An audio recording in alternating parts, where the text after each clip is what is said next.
how are you? Welcome to this very special night. It continues now with the Q&A with our filmmakers and the subjects of the film. Please join me in welcoming the directors, Christopher Sharp and Moses Cuello.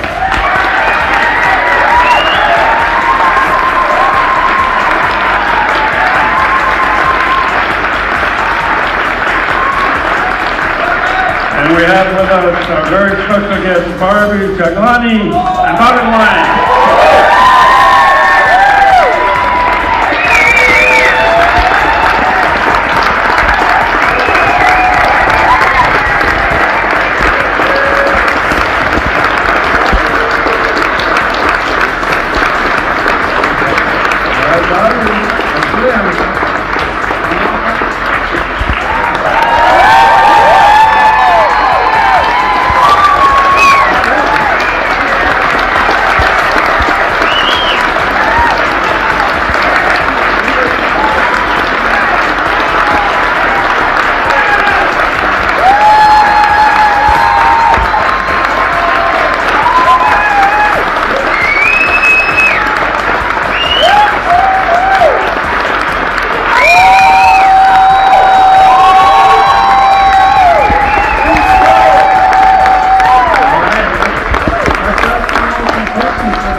I forgot to introduce myself. I'm Carrie. I'm the documentary editor at Deadline.com.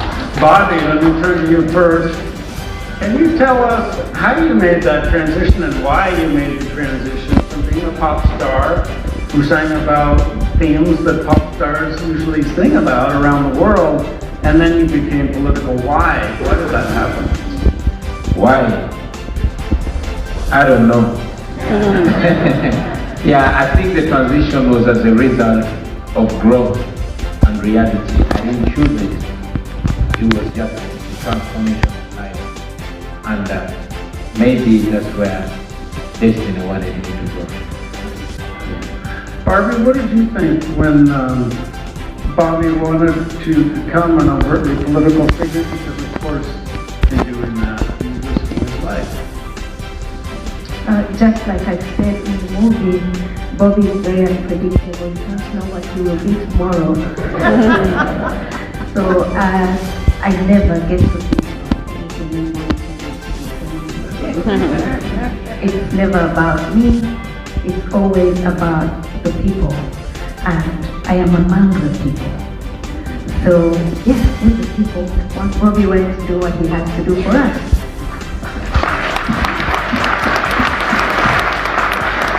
Bobi, you told me about a really important experience you had when you were about age 25. You were already a very successful pop star. You went to a club, thought you were going to have a good time. You showed up in a vehicle that's attracted the attention of some... Na Uganda bannange basebo ne bannyabuuka mbanjulire. Ba Alihila Holdings Uganda Limited bano bakafulu mu kuzimba mayumba agali ku mulembe, plumbing, electrical installation and general construction, biodigester septic tank and many more. Todda mu kukaaba nga ba Alihila Holdings Uganda Limited webali okukuyamba. Gwabetaaze n'ayagala okumanya ebisingakaawo kuba ku namba z'essimu eziri awo. Onaabafere oyagala kuteera mazzi mu nnyumba yo oba masannyalaze, kuba ku namba z'essimu eziri awo oba otusange ku ofiisi zaffe ezisangibwa ku Grand Imperial Hotel. Jjukira yeffe ba Alihira Holdings Uganda Limited. Have it all. Somebody was rather envious of you. That was sort of a turning point for you. Well, like I said, it was growth. Initially, I was an artist, a pop star, a young ghetto guy that just made it and celebrating life. I had done my part. I was feeling like, I had done my part. However, most of my friends, most of my relatives would never be able to live the way I was living. And until that fateful day when I was beaten up in a nightclub and realized that I was not as safe as I thought I was, I decided that I would use my music to communicate and stand for those that are less privilege, and the rest is history. That's how I stand up.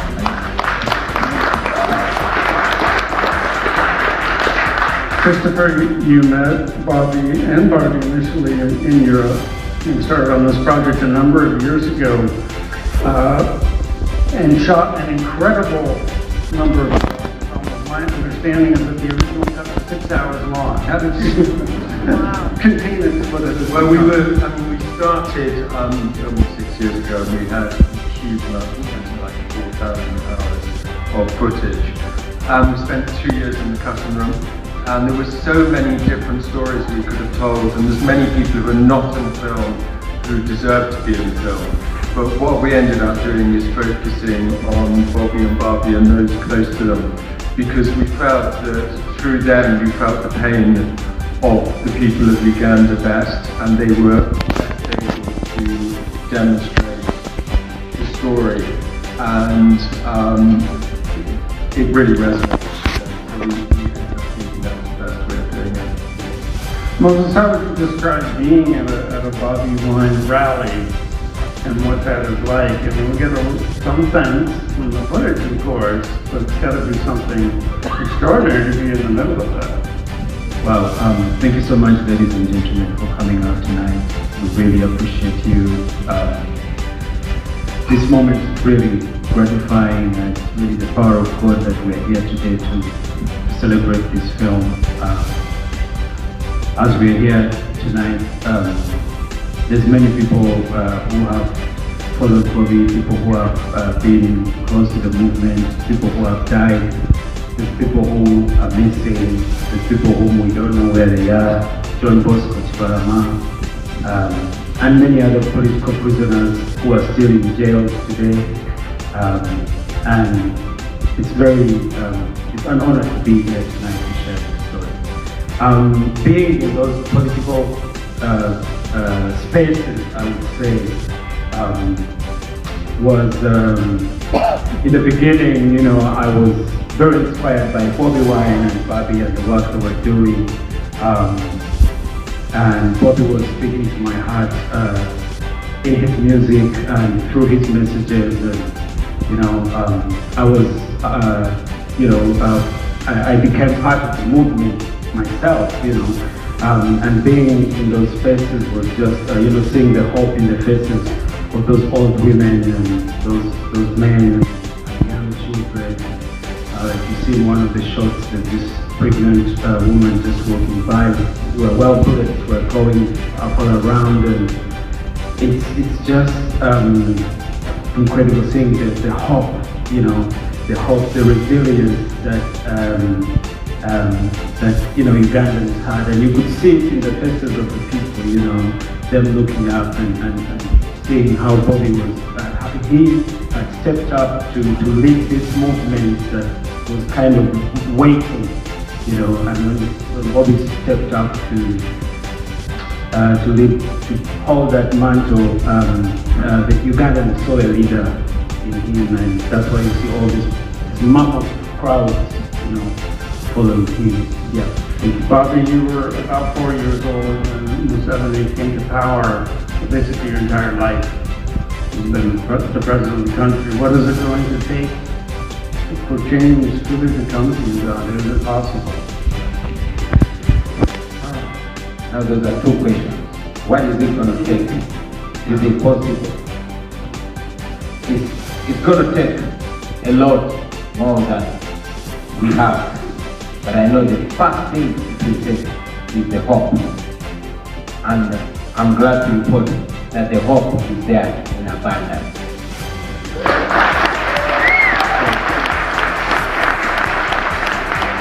We might not have the rest yet, but we have the hope. So we have to be the beginning point. Is it going to be possible? Definitely yes. Whether it's going to be possible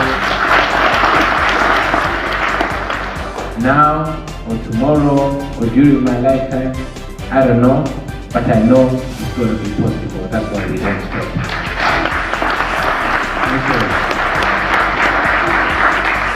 Barbie, were you ever surprised at the political support that Bobi attracted seemingly right away.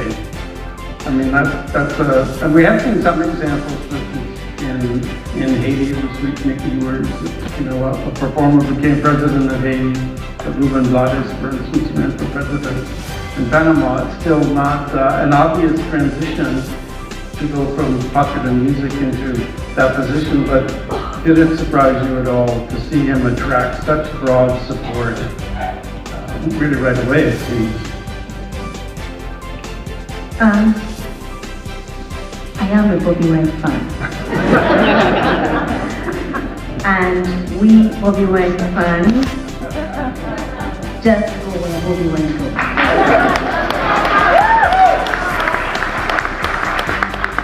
So seeing crowds of people following him was not surprised at all.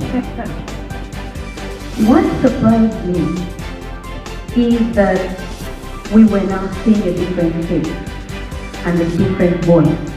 We were seeing a child like, not a Bobi Wine. The person who spoke what they had lived and who spoke from experience. And he was young and he spoke the language of the young, which is more than half the number of the population of Uganda. So having someone speak like us and speak for us was something we had waited for so long. So the numbers were available and we are blessed to have that voice. We hope that even the older people will see it.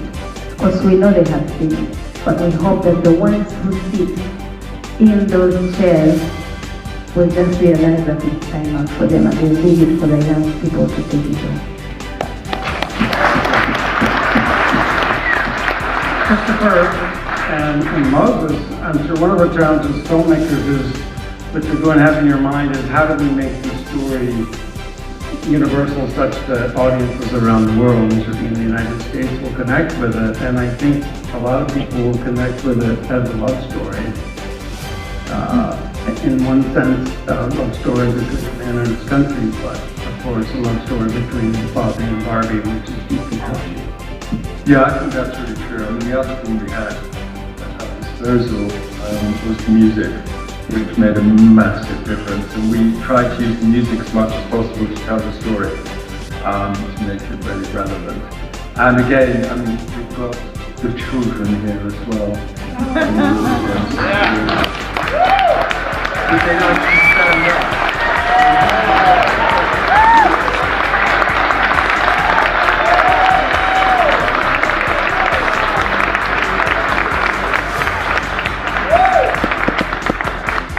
Yeah, so it was, just having such an incredible, wonderful family, and it just made all the more human. Here they are. Oh.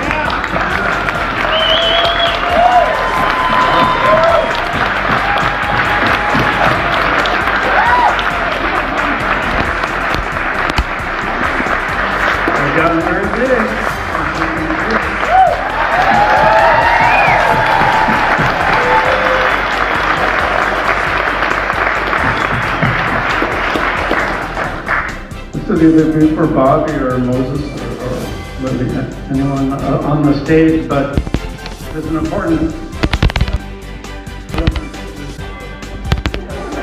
welcome.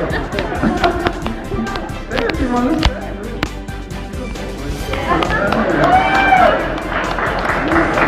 But then you have to do it that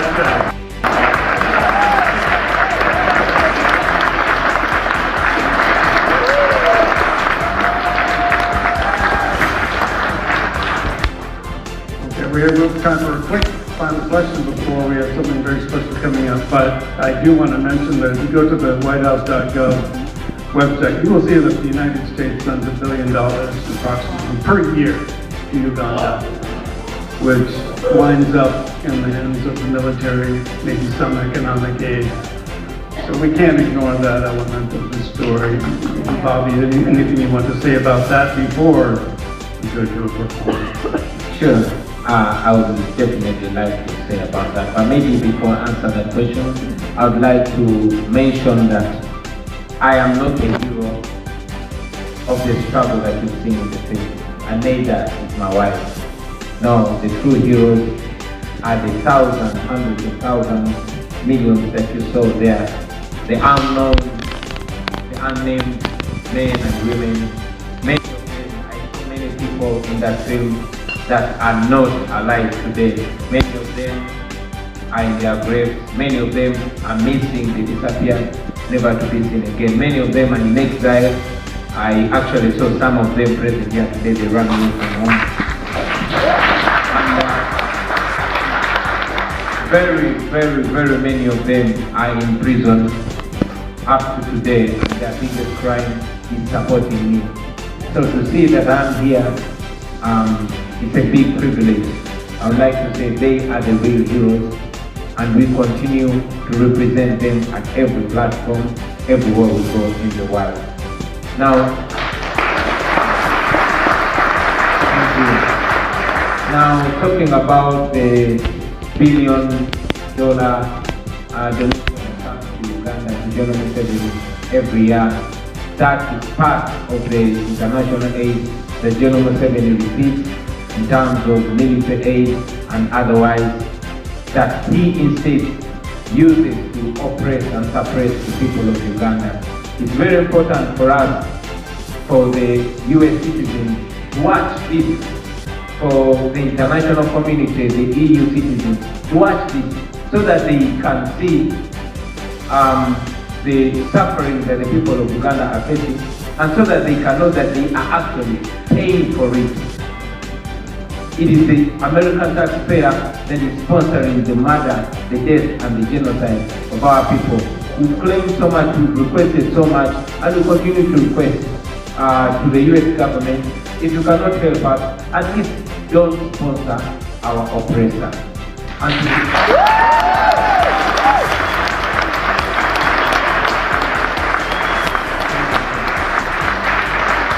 also to the UN citizens of the world, we request you, at least you're powerful enough to hold your leaders accountable. Please ask them to realign their priorities. We absolutely appreciate the collaboration that we have, but let that collaboration be in terms of democracy, respect for human rights, and respect for the rule of law. You can hold. Thank you. Let's give a great round of applause to Bobi.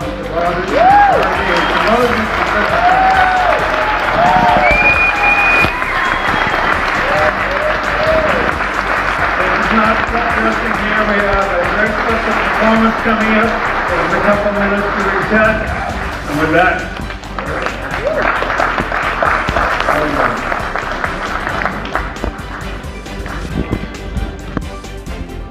Uganda kanakama kamwe oyagala ennyumba yerabike bulungi ekuwesa ekitiibwa kambanjuli abakaawo ka Derek Investments bano nga bakafulu mu kola amayinja aga designing ennyumba oyagala enju yerabike nga yaba minister erabike nga aba designers abavudde Bulaaya kuba ku namba z'essimu ezo oba basinkane wali ekisaasi okulirana step by step tojja kwejjusa jjukira be bakaawo ka Derek Investments.